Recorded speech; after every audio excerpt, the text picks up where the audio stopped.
We need to accept that we won't always make the right decisions, that we'll screw up royally sometimes, understanding that failure is not the opposite of success, it's part of success. Ariana Huffington. We are not always right.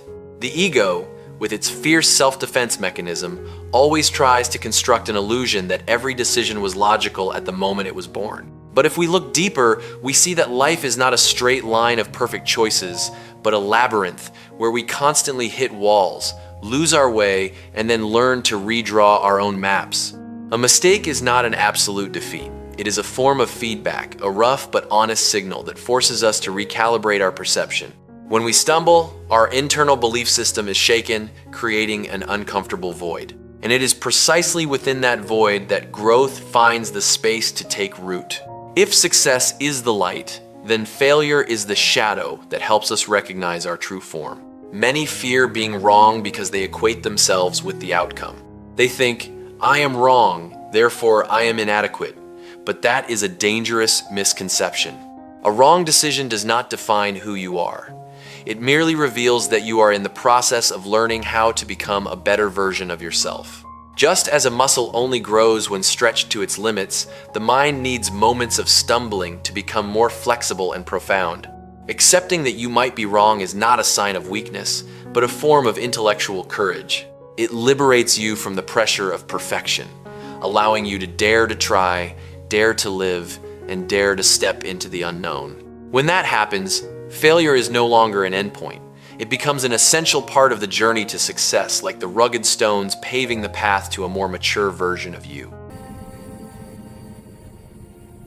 Keep a little fire burning, however small, however hidden. Cormac McCarthy. There are fires that do not blaze, do not roar, and do not catch the eye, yet they are what keep us from losing ourselves amidst the cold winds of life.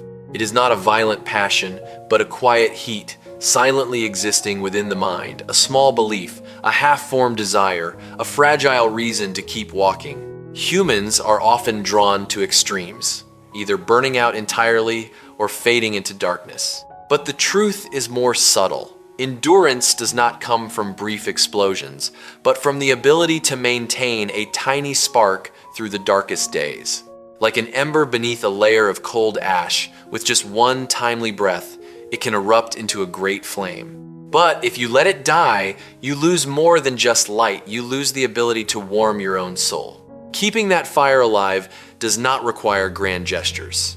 Sometimes it is simply about not giving up entirely, not denying yourself, and not letting disappointments extinguish your remaining will.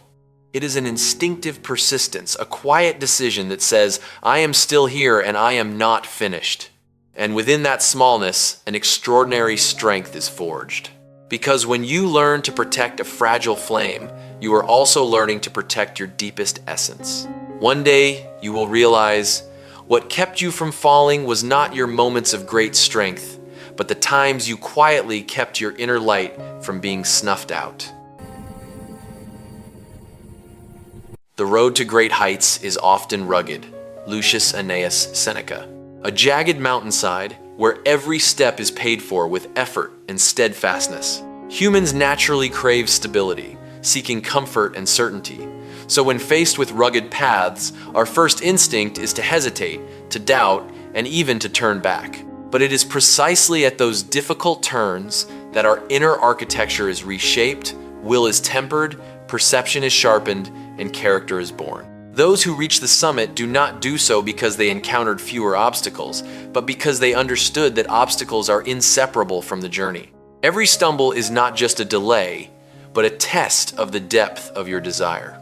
If the goal is grand enough, one will learn to endure inconvenience, accept imperfection, and keep moving even when things are unfavorable. Every difficulty is like a boulder on the climbing path. The impatient see it as a barrier, while the clear-minded use it as a foothold to climb higher. The difference lies not in the circumstances, but in the internal interpretation of those circumstances. When you understand that the rough terrain is not a sign that you're on the wrong path, but evidence that you are nearing the peak, you will no longer fear it. Greatness is not a destination reserved for easy steps, but a reward for those resilient enough to traverse the paths where others quit. In the end, you will realize it was the ruggedness itself that created your height. If we take care of the moments, the years will take care of themselves. Maria Edgeworth. Many rush toward the future as if it were the only place containing meaning, while squandering the present, the only thing they actually possess. When we cherish every moment, we no longer live as pursuers of time, but as companions to it. Every second, no matter how ordinary, carries profound psychological value. It is where emotions are formed, memories are etched, and personal identity is shaped. We have a tendency to postpone happiness, always thinking that someday we will live more fully. But someday is actually an illusion created to avoid presence. When you truly stop, observe, and feel every moment, a quiet morning, a simple conversation, or even a passing sadness, you are building a solid foundation for life that time cannot take away. The later years do not gain meaning by accident.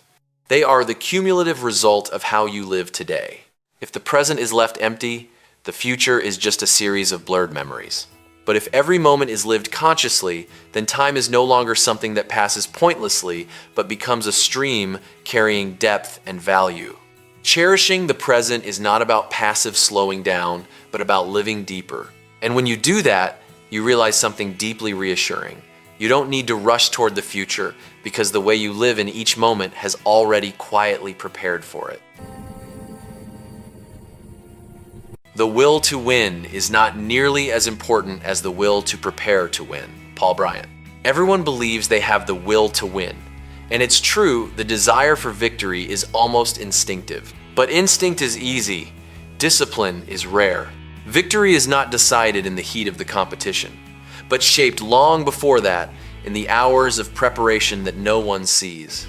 The will to win is emotional. It flares up fast and strong, but it also extinguishes easily when faced with obstacles. Conversely, the will to prepare is a quieter form of energy, closer to discipline than inspiration. It manifests in the repetition of small, sometimes mundane actions, even when there is no motivation. It is when you train while no one cheers, correct your mistakes when no one asks, and persist even when results are not yet visible. The mind in this state is no longer led by fleeting emotions, but is restructured by habit and long-term commitment. Victory is like an iceberg. The visible part is just the moment of glory, while the much larger hidden part is the process of preparation. Those who rely only on the will to win are like people standing on the surface, hoping everything will just happen. But those who truly go far are those who silently build that hidden foundation, piece by piece, until the result becomes almost inevitable. Preparation is not glamorous and brings no instant gratification, but it creates a very different kind of confidence, an internal certainty that you have done everything you could. And when the deciding moment arrives, you no longer need to try to win because you have already become a person capable of winning.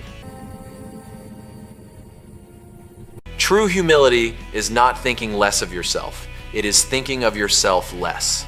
People often misunderstand humility, as if it were the act of shrinking oneself down, denying one's worth to appear proper. But in reality, that is often just a form of self-obsession disguised as modesty. When you constantly think, "I'm not good enough" or "I'm not worthy," you are still placing your ego at the center, just in a more negative form. That is not humility. It is a distorted self-reference, where the self remains the subject of constant scrutiny. True humility has a completely different psychological structure. It doesn't ask you to value yourself less, but simply to reduce the frequency with which you think about yourself. When that happens, the ego is no longer the sole anchor of your perception. You begin to turn your attention outward toward the work, toward others, and toward values that transcend the self. And in that state, you are no longer obsessed with whether you are good or bad, superior or inferior. You simply do what needs to be done completely.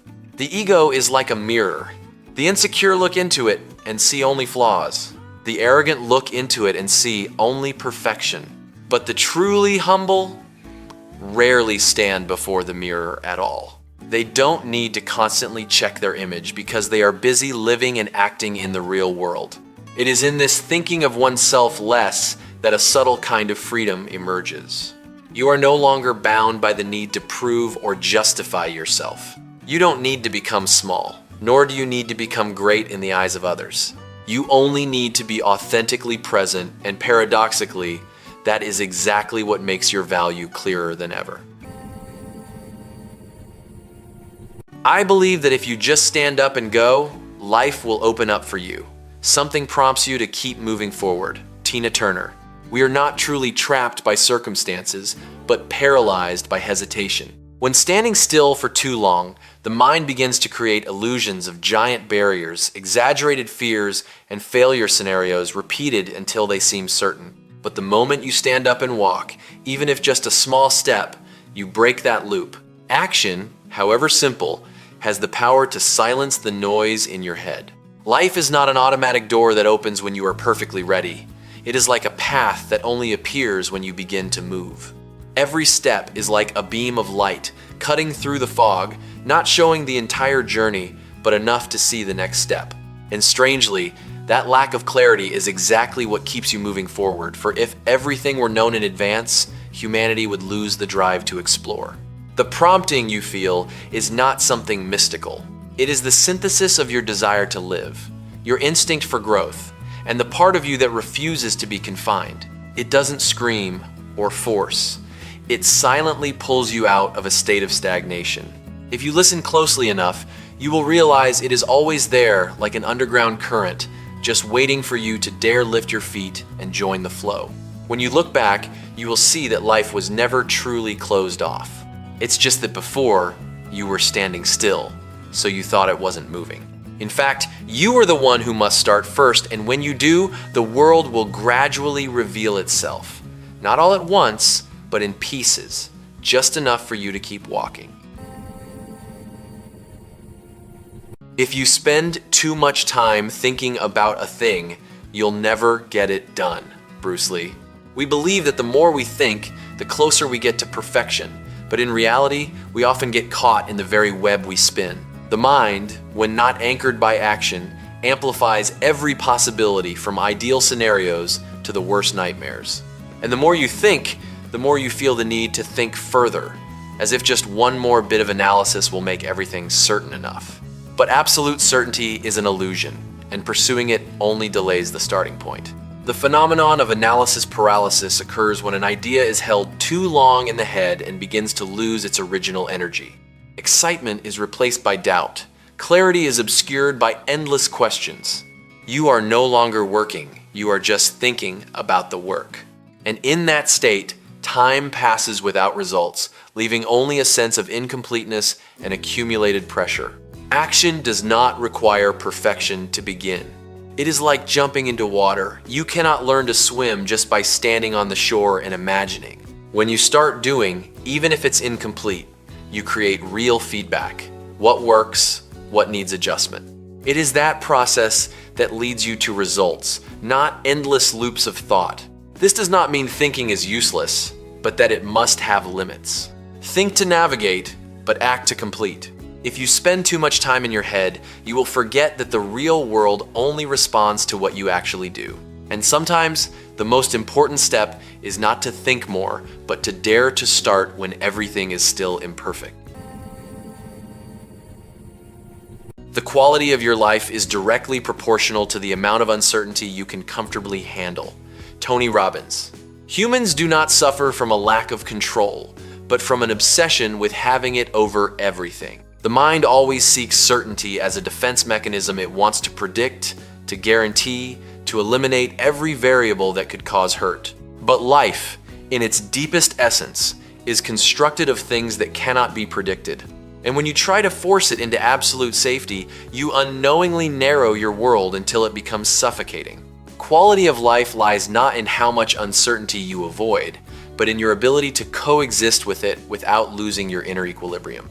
A person with high internal strength is not someone who always controls the situation, but someone who does not crumble when the situation goes out of control. They do not see uncertainty as a threat, but as a natural part of the living experience, like waves to the ocean, inseparable, something only to be learned how to ride. Every uncertainty is like a plunge into cold water. The fearful shrink back at the first touch, while those who face it gradually adapt until the cold no longer paralyzes them. And in that process, their threshold for endurance expands, and their world expands with it. Opportunities, experiences, turning points all lie outside the original comfort zone. Being comfortable with uncertainty does not mean being reckless or ignoring risk, but having a flexible psychological state. You accept that not everything is clear, yet you remain steady enough to keep going. And when you reach that point, you realize a liberating truth. Life doesn't need to be certain to be good. It just needs you to be wide enough to hold all the uncertainty within. A happy life consists in tranquility of mind. Marcus Tullius Cicero. People often travel a very long way to find happiness, chasing achievements, possessions, and recognition as if they were mandatory puzzle pieces to fill a life. But the more one accumulates, the noisier the mind becomes, like a room so cluttered with furniture that there's no room left to breathe.